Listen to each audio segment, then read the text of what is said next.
Hi everyone, welcome back to trading with Groww. मैं हूं आपका दोस्त Asim Singhal and we are going to continue our series जहां पर हम बात कर रहे हैं बेसिक्स ऑफ स्टॉक मार्केट।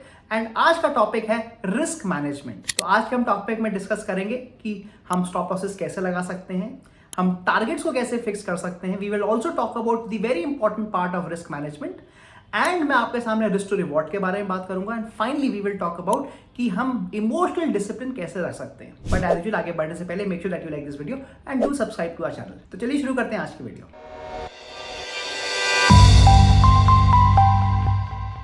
जैसे हम सबसे पहले बात करने वाले हैं कि स्टॉप लॉसेस क्या होता है। We will talk about stop loss. तो जैसे है कि हम सबको पता है कि आप कितनी भी हम अपनी अच्छी एनालिसिस कर लें, बट उसके बाद भी कोई भी गारंटी नहीं है कि हमारा जो ट्रेड आएगा उसमें गारंटीड प्रॉफिट होगा।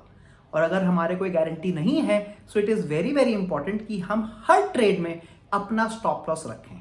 स्टॉप लॉस का मतलब होता है कि अगर मेरी एनालिसिस गलत है तो what is the worst case जो मेरा लॉस होगा, मतलब मेरा कितना मैक्सिमम लॉस हो सकता है, वो होता है स्टॉप लॉस। और जैसे मैंने बोला, हमारे को वो हर ट्रेड में रखना चाहिए और वो केवल अपने दिमाग में नहीं, वो एक्चुअली हमारे को प्लेस कर देना चाहिए ब्रोकर में। तो मैं आपको आज अलग अलग तरीके बताऊंगा कि कैसे हम स्टॉप लॉस को लगा सकते हैं। So let us start. तो I am going to show you an example. मैं यहाँ पे आपको टाटा मोटर्स का एग्जांपल दिखा रहा हूँ on a 5 minute time frame. And जैसे मैंने बोला कि मैं आज आपको अलग अलग मेथड बताने वाला हूँ कि हम कैसे स्टॉप लॉस लगा सकते हैं। एंड जस्ट फॉर एग्जांपल मैं यहाँ पर बाइंग का लेट्स से एग्जांपल लूंगा। आज market there was a big gap down and let us assume कि हमें लगा कि अगर मार्केट जो आज का फर्स्ट कैंडल का हाई है लेट्स से अराउंड 570, अगर ये 570 के लेवल को तोड़ता है तो मैं वहां पे बाय करूंगा। तो let us say that was the idea. और हमारी जो एंट्री आई वो करीब, इफ यू सी हियर, हमारी जो एंट्री आई वो करीब आई है इस पॉइंट पे, इस ग्रीन कैंडल पे, जो कि था 125। तो 1:25 में मान लीजिए हमारी एंट्री आई है। तो हम वहां पर अगर एंट्री आ रही है तो what can be our stop loss. तो जैसे कि हमने कहा कि हमारा जो प्राइस था वो करीब 570 का था। तो एक तो बड़ा सिंपल तरीका होता है जहां पर यूजुअली हम परसेंटेज बेस के अपना स्टॉप लॉस लगा सकते हैं। दैट मीन्स अगर मैं 570 की एंट्री ले रहा हूं तो मैं लेट्स से 1% का स्टॉप लॉस ले लूंगा या 2% का स्टॉप लॉस ले लूंगा। तो जो भी मेरा प्राइस है उस पर मैं 1% या 2% माइनस कर रहा हूं बिकॉज मैं बाय कर रहा हूं। तो अगर मैं 1% का एग्जाम्पल ले रहा हूं, मतलब 5.7 रुपीज, ₹5.70 का मेरा स्टॉप लॉस हो जाएगा, जो कि करीब 565 का हो जाएगा। दैट मीन्स मेरा स्टॉप लॉस करीब यहां पे आएगा। सो that is the first method जहां पर मैं वेरी सिंपली जो भी मेरा एंट्री प्राइस है उसका 1 या 2% नीचे करके मैं ट्रेड ले रहा हूं। And that can be a very simple stop loss और वो काफी लोग करते हैं। एंड वेरी बेसिक मैं कहूंगा कि अगर आप शुरू कर रहे हैं तो आप वो लगा सकते हैं। अब स्टॉप लॉस लगाने का तरीका क्या, मैं आपको वो भी बता देता हूं। सो जैसे मैंने आपको बताया कि हमारी ऑलरेडी बाइंग आ चुका है, तो स्टॉप लॉस लगाने का मतलब है कि मैं यहां पर एग्जिट लूंगा तो मुझे सेल करना पड़ेगा। So I will have to go to sell. जो भी मेरा प्राइस है मुझे वो यहां पे डालना पड़ेगा। But since it's a stop loss, मुझे यहां पर ऐड स्टॉप लॉस को क्लिक करना पड़ेगा। And once I click add, यहां पर आप इसको NSE कर दीजिए। You will have to click on add stop loss. You will have to make sure that it's a stop loss order. इसको क्लिक कर दीजिए, put the stop loss price here and you have to put let's से जो भी हमने price सोचा था 565 and then we can click on sell. आप यहाँ पे लिमिट प्राइस भी ऐड कर सकते हैं। तो लिमिट प्राइस और ट्रिगर प्राइस में डिफरेंस क्या होता है, दिस इज दी हम कितना उसको स्पेस दे रहे हैं मूवमेंट करने का। तो ट्रिगर प्राइस का तो मतलब ये कि अगर मार्केट नीचे गिरता है, जैसे ही वो 565 पे आएगा वो ट्रिगर लगाने की कोशिश करेगा। बट काफी बार क्या होता है कि अगर मार्केट बहुत तेजी से नीचे आया तो हमारा स्टॉप लॉस स्किप हो सकता है। तो उस केस में हम यहाँ पर अपने आपको थोड़ा सा बफर दे देंगे, लेट्स से 564.5, और हम उसके बाद यहाँ पर सेल कर सकते हैं। अभी यहाँ पे ये सेल नहीं दिख रहा बिकॉज जो अभी मैं आपको वीडियो बना रहा हूँ that is after market hours. But अगर हम ड्यूरिंग मार्केट आवर्स बना रहे होते तो हम यहाँ पर सेल कर पाते। So that is how we will be putting our stop losses. So that's the first method. The second method is जहां पर मैं यहाँ पर स्विंग्स के बेस पे स्टॉप लॉस लूंगा। तो यहाँ पर मैं थोड़ा सा आपको बता दूं स्विंग क्या होता है। स्विंग का मतलब होता है जहां पर मार्केट क्लियरली एक नीचे से ऊपर जा रहा है या ऊपर से नीचे आ रहा है। तो हम यहां देख सकते हैं, if I just zoom in a little bit, तो आप देखेंगे ये जो लेवल है that's a clear swing low. यहां पर देखिए मार्केट नीचे गया, वापस ऊपर गया, तो this is a clear swing low. Similarly अगर मैं थोड़ा आगे चलता हूं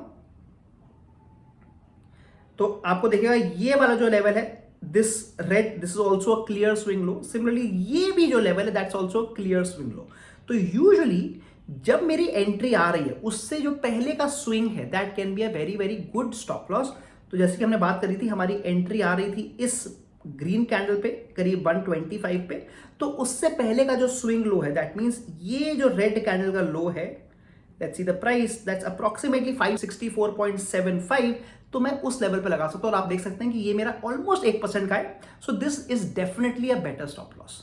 तो ये हो गया दूसरा तरीका। And the third method that you can use to place a stop loss is by using something called volatility. और हम वॉलेटिलिटी क्यों यूज करेंगे? बिकॉज जो हमने 1% की बात करी वो बड़ा आर्बिट्री है, बिकॉज जरूरी तो नहीं है कि कोई स्टॉक 1% मूव करे, कुछ स्टॉक बहुत वॉलेटाइल होते हैं, कुछ स्टॉक कम वॉलेटाइल होते हैं। So depending on the volatility our stop loss can change. और उसके लिए मैं एक इंडिकेटर यूज करूंगा। So I am clicking on indicators. यहां पर मैं ATR एवरेज टू रेंज को चूज कर रहा हूं। And once I do that, आप देखेंगे यहाँ पर मेरा ATR ऐड हो गया at the bottom. I am using ATR 14 only. और जिस समय मेरी एंट्री आ रही है, आप देखिए उस समय मेरा ATR क्या आ रहा है, that is 2.81। As you can see the price is 2.81 of the ATR। तो यूजुअली जब मेरी एंट्री आ रही है, मैं उस समय का ATR चेक करूंगा और उसको 2 से मल्टीप्लाई कर दूंगा, दैट मीन्स 5.6। एंड अगर आप देखें मोटा मोटी ऑलमोस्ट सारे के सारे इतने स्टॉक्स में ऑलमोस्ट सिमिलर आ रहे हैं। तो हमने 1% देखा, वो भी करीब 5.5 रुपए का था। हमने स्विंग वाला देखा, वो भी करीब 5-6 रुपए का था। और 2 ATR भी सेम आ रहा है, मतलब ये हमारा बड़ा अच्छा स्टॉप लॉस बन रहा है। और आप देख भी सकते हैं कि अगर हम इसके बेस पे लेते तो मार्केट अच्छे से ऊपर गया एंड हमारे स्टॉप लॉस को हिट नहीं किया। So that was the first part of risk management, जहां पे हमने कहा कि हम अपना स्टॉप लॉस को ऐड करेंगे। अब सेकंड पार्ट आता है कि एक बार मैंने अपने स्टॉप लॉस को ऐड कर दिया तो मेरा टारगेट क्या होना चाहिए, और यहां पर काम आता है रिस्क टू रिवॉर्ड। अब हम usually when we are starting out we want to go for at least 1:2 risk to reward. 1:2 risk to reward का मतलब है कि अगर मैं 1 रुपए का रिस्क ले रहा हूं तो मैं 2 रुपए के रिवॉर्ड के लिए ट्रेड करूंगा। तो इस एग्जाम्पल में अगर मैं 5 रुपए का रिस्क ले रहा हूं तो मैं 10 रुपए का टारगेट लगाऊंगा। Very straightforward. तो again let's look at the example. तो हमारी एंट्री यहां आ रही है करीब 570 के आसपास। तो हमारा, और हम 5 रुपए का अगर रिस्क ले रहे हैं तो इंटू 2 मतलब 10 रुपीज का हम टारगेट ले लेंगे, तो 580 का मेरा टारगेट बन जाएगा। और हम देख भी सकते हैं कि आज हमारा वो टारगेट हिट भी हो गया। So that is the first method of putting target, जहां पर मैंने कहा कि रिस्क टू रिवॉर्ड को यूज कर सकता है। इसका फायदा क्या है? Let's do some very simple calculations. अगर आप देखते हैं कि मैं 100 ट्रेड ले रहा हूं और सारे के सारे ट्रेड में लेट्स से मैं 100 रुपए का रिस्क ले रहा हूं, और मैंने कहा कि अगर मेरा प्रॉफिट आएगा तो 200 रुपए का प्रॉफिट आएगा। अब अगर मेरी एक्यूरेसी 40% है, that means out of 100 trade में 40 बार मैं करेक्ट होऊंगा और 60 बार मैं गलत होऊंगा, तो मेरा लॉस कितना होगा? 60 मल्टीप्लाइड बाय 100 मतलब 6000 रुपीज का मेरा लॉस होगा। और मेरा प्रॉफिट कितना होगा? 40 मल्टीप्लाइड बाय 200 मतलब 8000 रुपीज। तो मैं जो अगर नेट करता हूं तो 8000 माइनस 6000 विच इज 2000 रुपीज। तो आप देख सकते हैं कि अगर मेरा रिस्क टू रिवॉर्ड 1:2 का है और अगर मेरी एक्यूरेसी 40% भी है, तब भी मैं ओवरऑल प्रॉफिट कर जाऊंगा। So that is a general thought process. And इसलिए हम risk to reward when we are starting out हम 1:2 का रखने की कोशिश करते हैं, और उससे अगर हमारी एक्यूरेसी कम भी है तो हम तब भी प्रॉफिटेबल होंगे। तो हम देख सकते हैं, लेट अस क्विकली रीकैप। हमने सबसे पहला स्टेप किया, हमने अपना रिस्क ढूंढा, हमने अपना स्टॉप लॉस ढूंढा। मैंने उसको आपको 3 तरीके बताए, और बेस्ड ऑन दैट फिर आपने 1:2 का टारगेट रखकर आपने ट्रेड कर सकते हैं, और उससे आपका ऑटोमेटिकली अगर कम एक्यूरेसी भी तब भी हमारा प्रॉफिट आने के चांसेस हैं। अब थर्ड पार्ट आता है पोजीशन साइजिंग। पोजीशन साइजिंग का मतलब होता है कि अगर मेरे अकाउंट में लेट्स से 5,000, 10,000 या 1 लाख रुपए हैं, तो मुझे कितनी क्वांटिटी से ट्रेड करना है। तो again I will show you a complete process. Let us से कि मेरे पास 1 लाख रुपए का ट्रेडिंग कैपिटल है और मैं उससे ट्रेड करना चाहता हूं, एंड मैं कह रहा हूं कि मैं पर ट्रेड 1% का रिस्क लूंगा, मतलब अपने पूरे के पूरे कैपिटल पे मैं 1% का रिस्क लूंगा। तो फॉर पर ट्रेड तो मेरा 1 लाख मल्टीप्लाइड बाय 1% इज ₹1000, मतलब मैं इस ट्रेड पे 1000 रुपए का रिस्क लेने वाला हूं। अब अगर हमने अपने जो एग्जांपल देखा था उसमें मेरा एक क्वांटिटी पे 5 रुपए का रिस्क आ रहा था, because we were taking the stop loss of 5 points. तो मुझे कैसे पता चलेगा मुझे कितनी क्वांटिटी पे ट्रेड करना है? मैं 1000 जो मेरा रिस्क है डिवाइड बाय 5 मतलब 200 क्वांटिटी। तो ये जो ट्रेड है मैं वो 200 क्वांटिटी से ट्रेड करूंगा। अब अगर तो मेरा स्टॉप लॉस हिट हो गया तो 200 मल्टीप्लाइड बाय 5 मुझे 1000 रुपए का लॉस हो जाएगा। बट अगर मेरा प्रॉफिट आ गया तो 200 मल्टीप्लाइड बाय 10, बिकॉज मैं 1:2 का रिस्क टू रिवॉर्ड दे रहा हूं, मेरे को 2000 रुपीज का प्रॉफिट आ जाएगा। तो अगर आप इस तरीके से ट्रेड करते हैं, अगर आप अपना कांस्टेंट पोजीशन साइजिंग रखते हैं, मतलब आप हर ट्रेड में सेम रुपीज रिस्क ले रहे हैं, तो जैसे मैंने आपको कैलकुलेशन दिखाई थी रिस्क टू रिवॉर्ड की 1:2 वाली, वो आपकी सही बैठ जाएगी। और अगर आपकी 40% की भी एक्यूरेसी तो हम प्रॉफिटेबल बन सकते हैं। अब लास्ट पॉइंट आता है which is the most important point, which is the emotional discipline. देखिए हम ये सारा जितने हमने चीज बताई, जहां पे हमने बात करी रिस्क टू रिवॉर्ड की, स्टॉप लॉस की, टारगेट की, वो तभी काम करेगा अगर हम डिसिप्लिन हैं।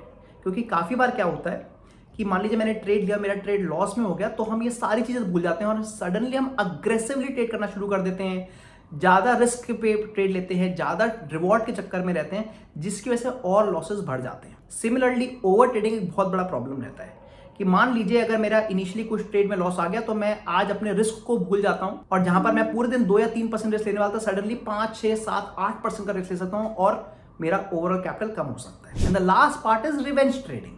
रिवेंज ट्रेडिंग का बड़ा सिंपल सा एग्जांपल बताता हूं। मान लीजिए मैंने सुबह ट्रेड ली थी और टीसीएस में ट्रेड लिया, जहां पर मेरे को लॉस हो गया। अब अगर मैं टीसीएस में फालतू में ट्रेड लूंगा क्योंकि मुझे टीसीएस से वापस पैसा कमाना है, उसको बोलते हैं रिवेंज ट्रेड। मतलब मेरी एनालिसिस कुछ और कह रही है, बट मैं टीसीएस से जानबूझ के ट्रेड लेते आ रहा हूं बिकॉज मैं अपनी ईगो के बेस पर ट्रेड ले रहा हूं। हमें ये नहीं करना है। तो we have to be very careful. हमारे को अपना डिसिप्लिन बनाए रखना है, और अगर हम वो करते हैं तो डेफिनेटली हम एक प्रॉफिटेबल ट्रेडर बन सकते हैं। तो कैसे लगी आपको आज की वीडियो? हमने डिस्कशन किया रिस्क मैनेजमेंट पे। We spoke about how to find what is the stop loss. मैंने आपको 3 तरीके बताए।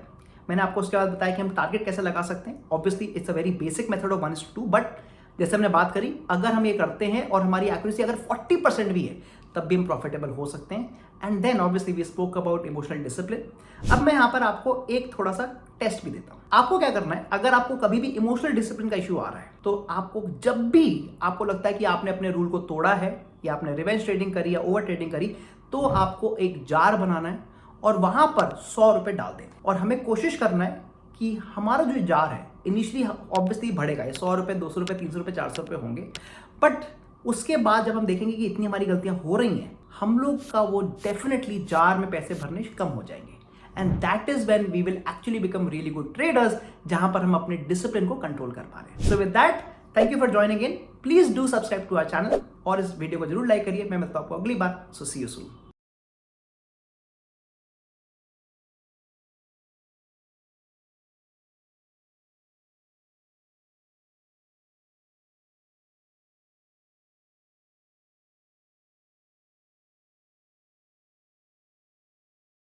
Investment in securities market are subject to market risks. Read all the related documents carefully before investing. Please read the risk disclosure documents carefully before investing in equity shares, derivatives, mutual fund, and or other instruments traded on the stock exchanges.